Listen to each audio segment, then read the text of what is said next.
Hello, welcome back to my channel. My name is Mildly Gothic, and if you're new here, just a warning, this is not how I usually start videos, but it is when I'm trying to get it out by a certain time frame, which in this case is Halloween.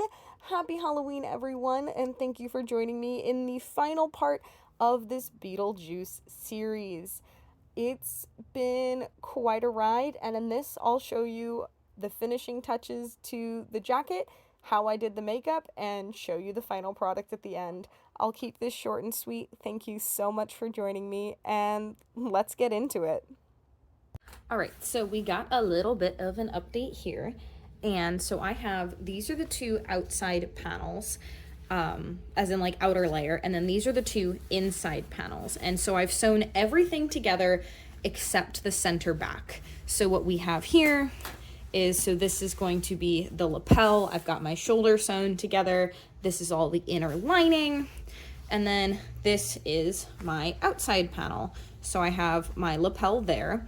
And so basically I get to play the matching game of, you know, inside to outside to make sure that they match. So I think it's this side, because everything should be mirrored. So I should have, yes. So the reason I did it this way is I'm confused about the center back, because I decided to try and do the weird fancy little flap things in the back. Is this a good idea or a bad idea? I don't know. Are these gonna sit at the same spot? So the way this works, I have the real jacket right over here. Lots of things going on that aren't in frame. So this little weirdness is why I designed this like this. And I probably didn't need to do it on the lining, but essentially it's to allow for, on the inside, me to fold this over and fold this up, and for the lining to sit here and that be where my seam allowance essentially sits. You see how how I got there? So I don't think that's wrong per se. But it's an interesting, of the bottom hem looks like it gets sewn to this first, and then that's tucked up, and then this gets sewn down on top of it, which is super nice and annoying.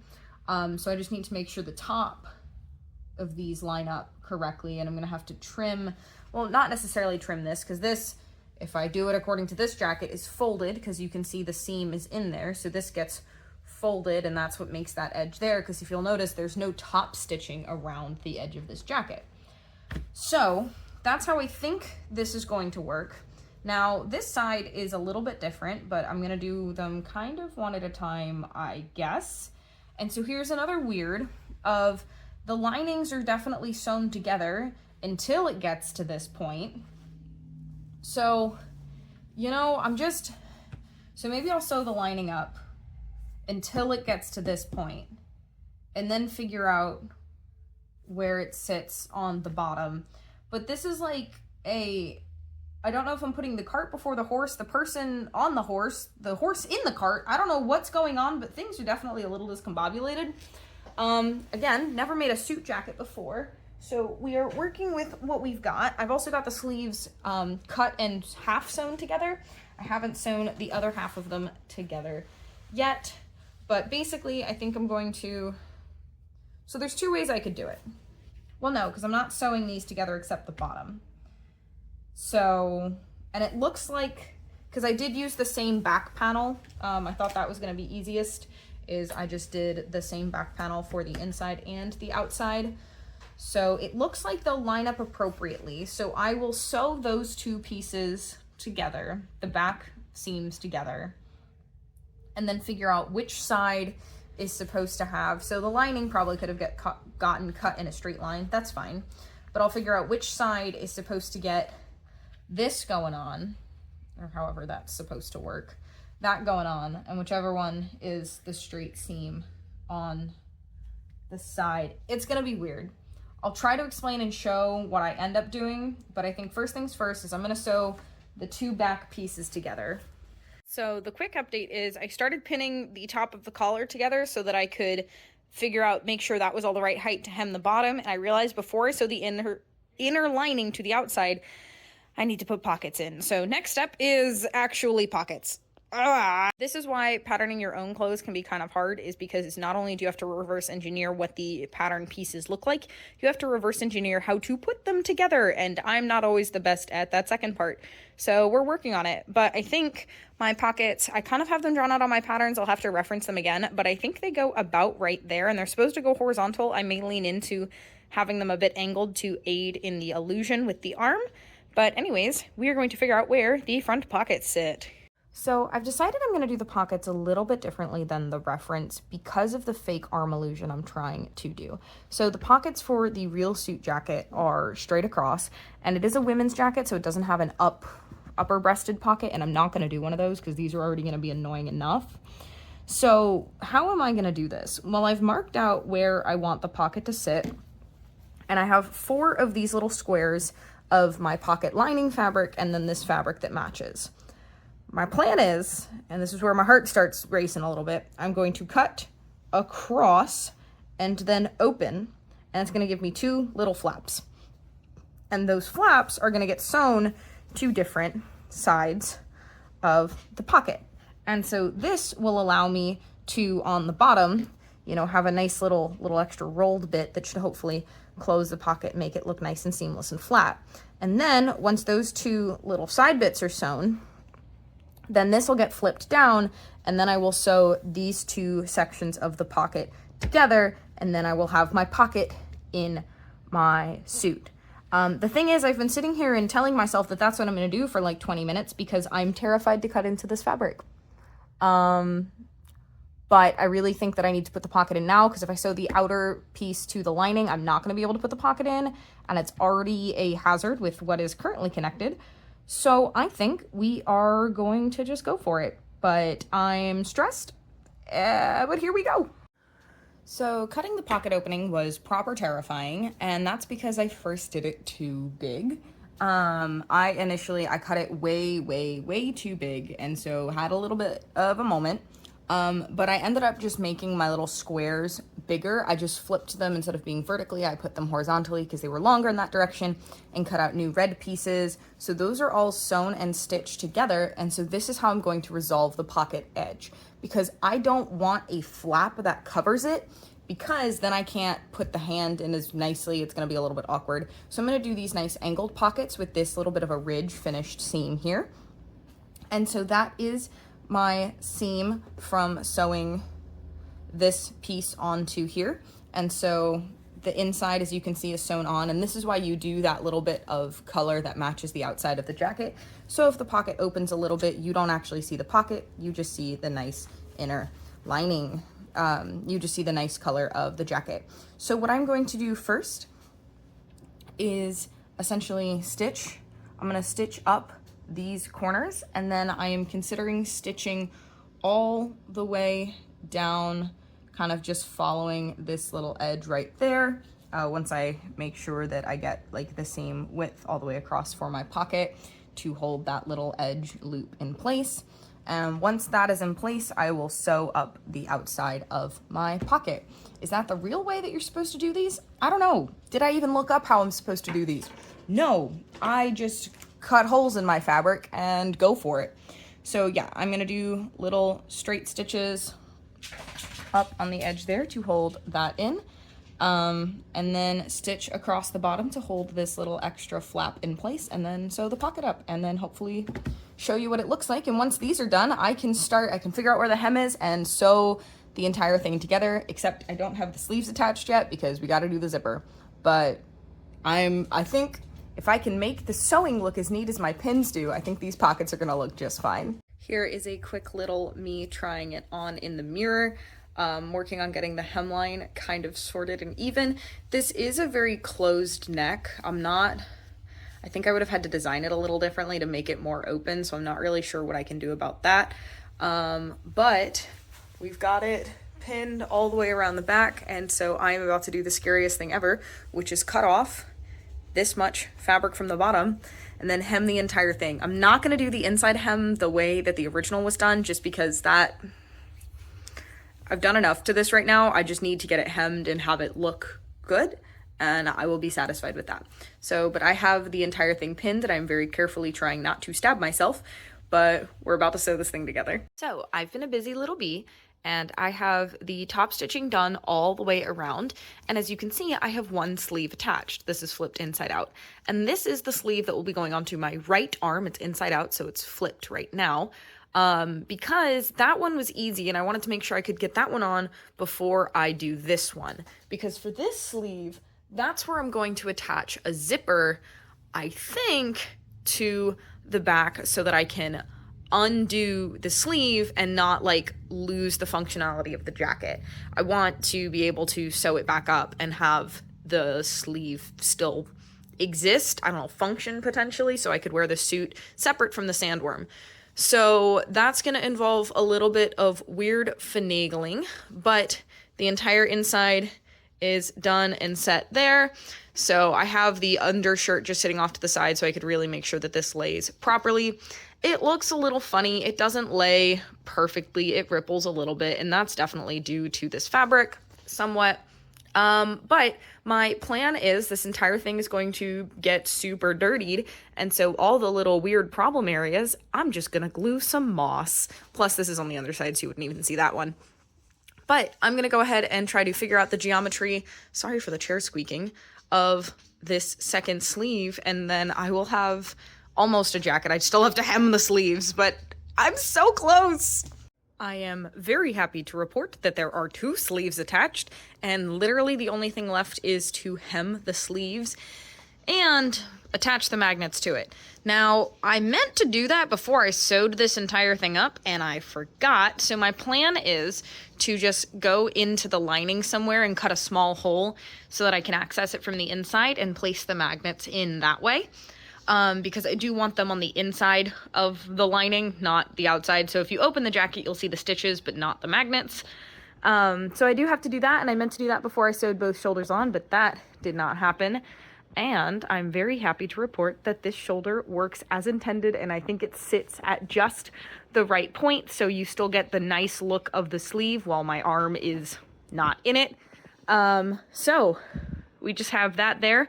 I've got to put some buttons on, and I went and got the same buttons that I put on the vest, so they'll match, and I'm thinking of doing 2 buttons.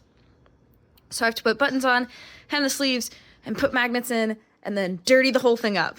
The list is getting longer, but it's all of the little tiny things that is just gonna make it so good. So I'm so close to getting finished with this, so I am very, very excited about that, and can't wait to show you the finished product. I think the universe is trying to play a cruel joke on me. I ran out of bobbin thread while finishing my buttonhole, and while refilling my bobbin, I ran out of thread. So I'm so close to being done, and yet the universe has decided that I am not. One of the last things that I need to do is dirty this thing up. And so what I have is some fake moss, I've got some glue, my leather paints, and a different fabric paint. I've also got a pot of coffee and some coffee grounds to rub into it. But basically, I'm going to take the shirt, probably going to start with the shirt since it's the more finished piece of it, outside and dirty it up. So I think this looks pretty good. This is the first pass of the coffee. As you can't tell, there are coffee grounds everywhere. I have the sleeves done as well. So I know for a fact this is not going to be what it looks like when it dries. We can do a little spin around to get some better lighting there. I know for a fact this is not what it's going to look like when it fully dries, but it does give me a really nice idea of where I want a lot of those brown tones to sit. So what I've done is I've diluted some of the leather paint, which is fabric paint, but obviously kind of for leather. So I'm diluting it a whole heck of a lot, and I'm going to go over that to make this even grungier and make a lot of it stick. What the coffee is really hopefully going to do is just make sure that there's nothing that's a base white other than the sleeves. I did kind of try to paint the sleeves. As you can see, I got coffee everywhere. I did kind of try to paint the sleeves. I don't know how well it worked. I don't know if it really matters. The idea was if I ever want to wear the shirt without the jacket, one, I'll need a zipper in the sleeve, but that's a separate problem. So as you can see, those are very dirtied, but I'm going to go back over this whole thing with the diluted leather paint and see what that looks like. Here is the wet result after the paint. I've decided I'm ignoring the sleeves. It's too much fabric, and arguably you're not going to see it anyways.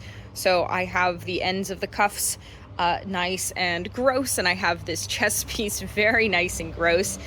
It is still very wet, so I'm gonna let this dry and then come check on it and see, because it is kind of now one tone of brown, so I want to see if it dries into multiple shades. I have coffee grounds all over my hands. There's a crap ton on the sleeves because I dunked them in the coffee. I'm going to see how it dries and determine whether or not I want to go in and add some dimension or leave it as it is, but I'm not going to be able to know until it dries, so I'm going to leave her just like that. So I can barely see what's in frame because it's so sunny outside, but this is what it looks like after it's dried, and I think that looks great. I think the black, I went over it again with some diluted black paint and some black and brown mixed together, and so it got me some really nice kind of shadows and highlights in there. I went and did the sleeves again, so the sleeves are like nice and nasty.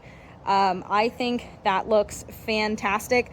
The vest material, I cannot get to really keep any of the brown paint. It looks a little dirty. It's not super messed up, so I'm gonna have to go a little bit more drastic on the jacket, but I can officially say the shirt is entirely done. So my hands are absolutely covered in paint. I've been using a stippling sponge that I usually use for special effects makeup to try to dirty this thing up, and so some of it is still wet, and I can't tell if it looks dirty or if I've just made like a fun almost tie-dye pattern, because I swear I've seen clothing with this kind of pattern on it before.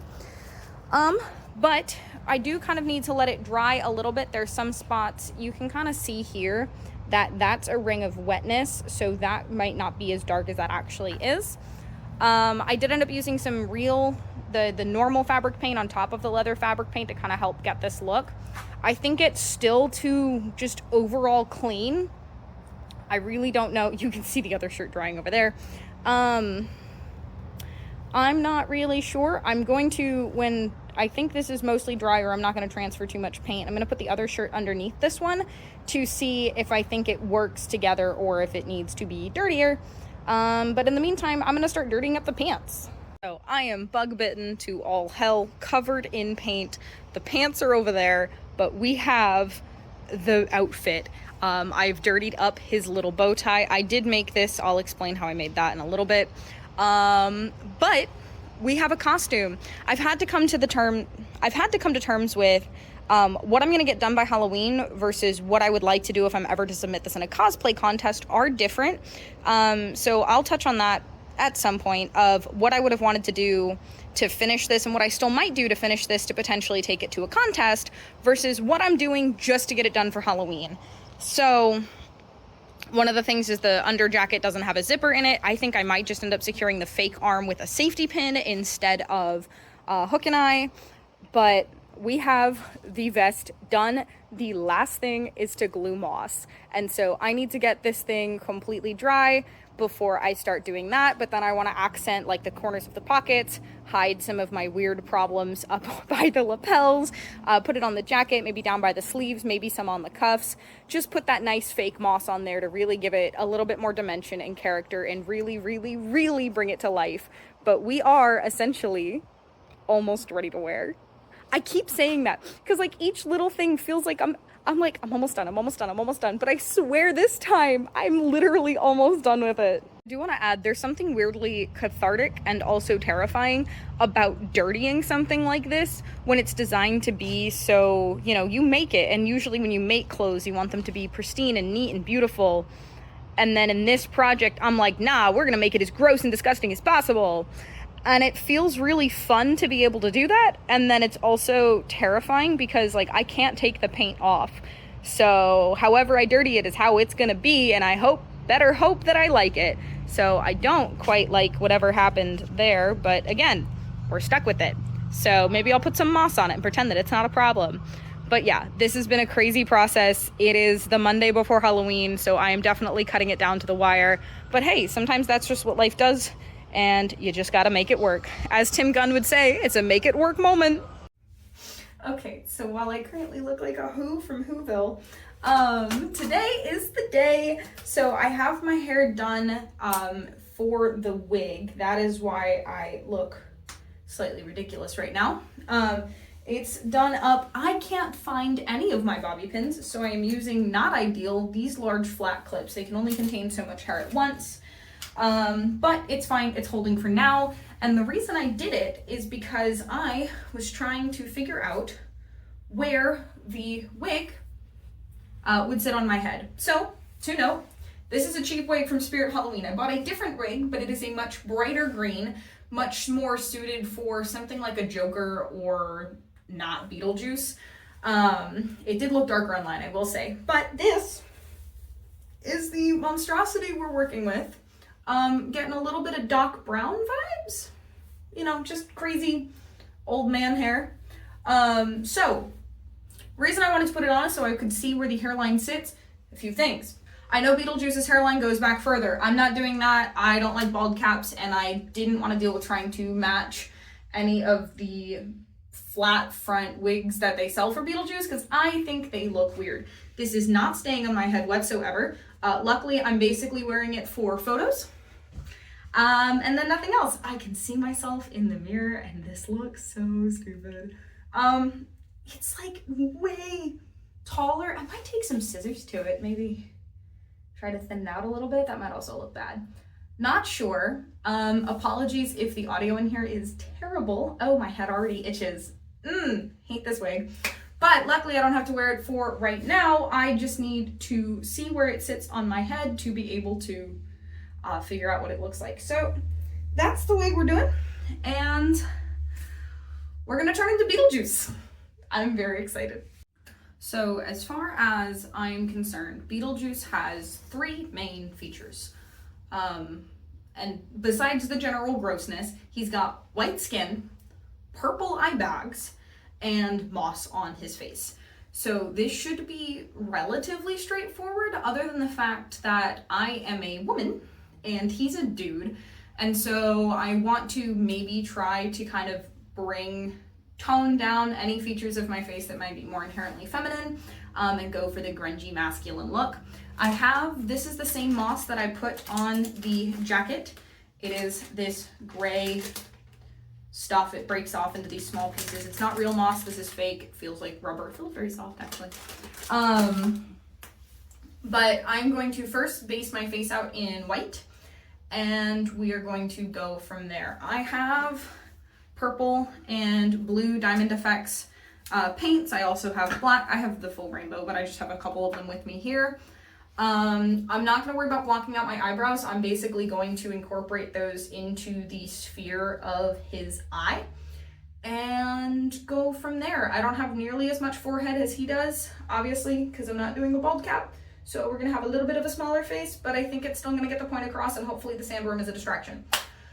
So basically what I'm going to do is I'm going to get this wet, and then I'm going to use a makeup sponge or a brush, haven't decided yet, and smear white paint all over my face. And we'll go from there.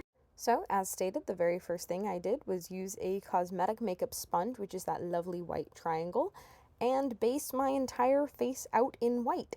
At some point, I did realize that it would be a good idea to slick my hair back, and so I used some hair gel to push my hair away from my face to ensure that it wouldn't get in the spirit gum later, or just be visible or a problem whatsoever. But I based out my entire face, my ears, and my neck. I did realize that I should take my earrings out at that point because, well, I don't need them getting covered in paint. To start the eye sockets, I decided to start with a purple base because it does appear that he has what you would consider the colors of a typical black eye. That's blues and purples, and I went with some black just to make sure I could get the saturated richness that I wanted. My purple initially came out a very, very light purple.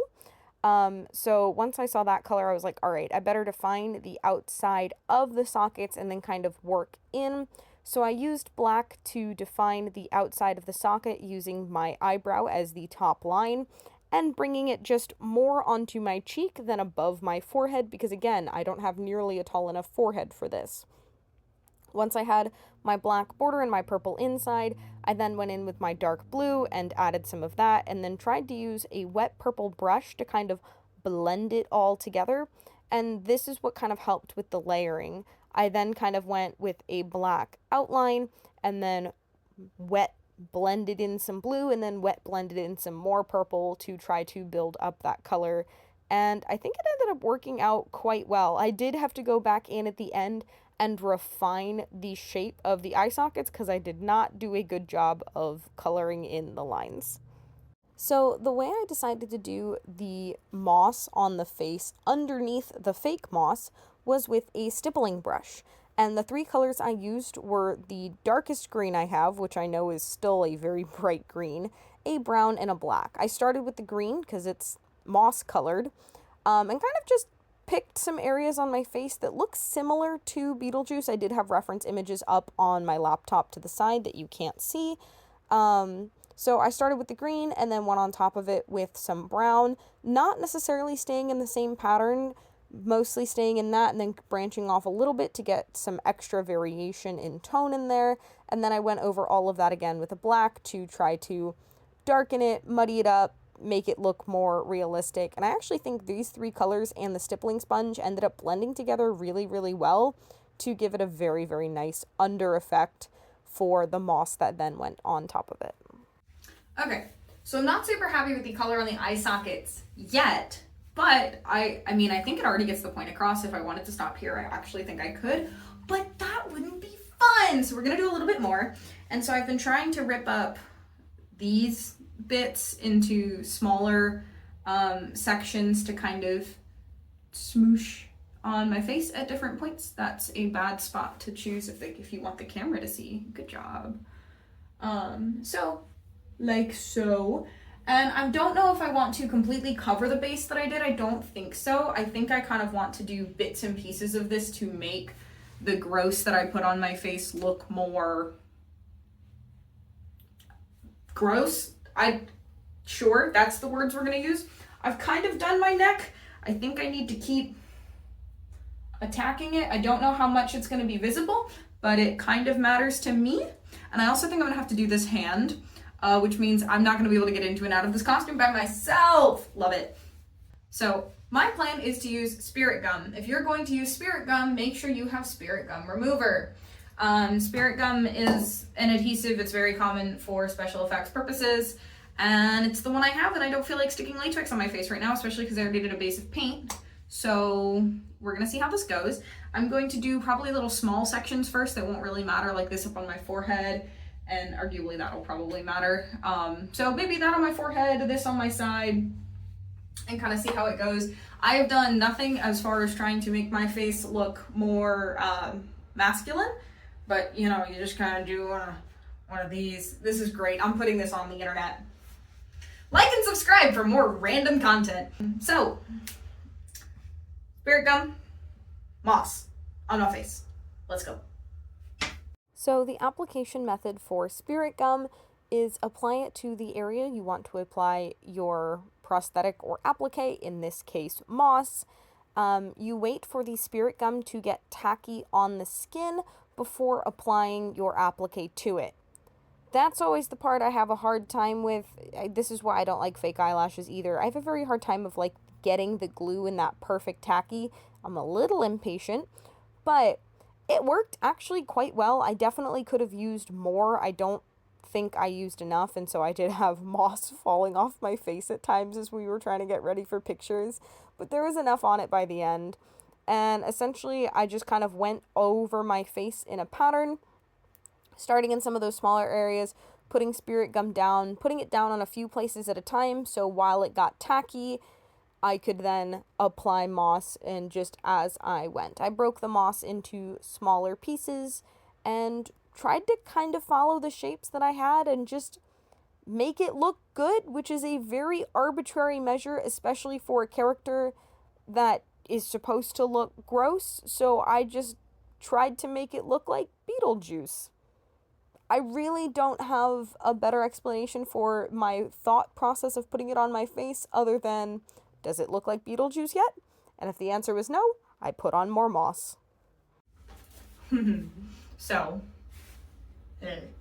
I feel great. However, this wig is a problem. And so, while I can't do much, I am in the possession of scissors. I don't even know if that's doing anything. Is this how I should be styling this wig? No. Does this even count as styling a wig? You know what? I think my best bet is going to just be to deal with this thing as it is. because I am afraid of ending up with a result that I absolutely hate. I'm just trying to cut away some of the pieces, at least from my face, so you can actually see it. Considering that is one thing, is Beetlejuice does have a receding hairline. I know I don't, but again, we've already addressed that. That won't be changing because I didn't feel like dealing with one of those kinds of wigs. Is that on me? Yes. Is it my interpretation of Beetlejuice? Also yes, and maybe in this one he's just got this hair. So, you know, it's fine. You can see the bottom. Let me again say, this is a cheap wig from Spirit Halloween. I'm not looking at the camera. I'm looking at what I can see in the mirror behind it because I think I look really funny. Oh, and you can kind of see a little sneak peek of the illusion because I have that in here. So obviously this arm is not in the jacket. So, you know what? Before I cut this thing up, I'm going to stop and go outside and get the sandworm set up. I just wanted to do one quick final summary of what it looks like. So here we have the moss. So I used E6000 glue to stick the moss down, and then once it was on, I went over top of it with some black and brown paint to kind of give it some different colorations and kind of match the jacket a little bit better because its original color is very much more of a gray. And so I did that at a variety of choice points, and I did just a little bit on the back because I knew most of this was going to get covered by the sandworm. A little bit on the sleeves as well. And there is the jacket. I've taken tons of pictures in it at this point. So this is being recorded after the fact. I think it looks fantastic, and I'm so incredibly happy with how this costume came out. And we'll cut to a voiceover and I guess my final thoughts and some pictures. So here's some silly videos and pictures to close this thing out. I am so incredibly happy with how this thing turned out. I think the illusion looks fantastic, especially if I remember to be conscious of where the sandworm is and, you know, move it properly.